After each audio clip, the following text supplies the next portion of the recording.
Perezida wa Repubulika Paul Kagame yitabira umuhango wo gufungura ku mugaragaro inama y'inteko rusange y'umuryango w'abibumbye. Iyi nama ni iya 70 y'inteko rusange, ikaba hanini igizwe n'ubutumwa butangwa n'abakuru b'ibihugu na za guverinoma z'ibihugu 193 bigize umuryango w'abibumbye. Intumwa z'u Rwanda muri iyi nama ziyobowe na Perezida wa Repubulika Paul Kagame zizageza ijambo kuri iyi nteko rusange ya Loni ku munsi w'ejo ahagana mu saa 3 za mu gitondo New York, ni ukuvuga saa 9 zo mu Rwanda. Byitezwe ko ibiganiro byo muri iyi nama izamara icyumweru bizibanda cyane ku ntego z'iterambere rirambye zemejwe n'umuryango w'abibumbye mu cyumweru gishize. Hazamamo kandi kuganira ku kibazo cy'amahoro n'umutekano n'iyangirika ry'ibidukikije.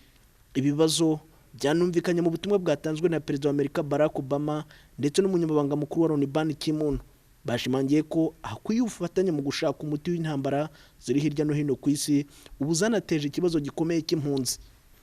Aba bayobozi banashimangiye ko amahanga akwiye gufatanya mu kurwanya imitwe y'iterabwoba igenda ivuka hirya no hino ku isi. Aha harimo Islamic State yayogoje Syria na Iraq, hakaza kandi Boko Haram muri Nigeria na Al-Shabaab muri Somalia n'indi mitwe.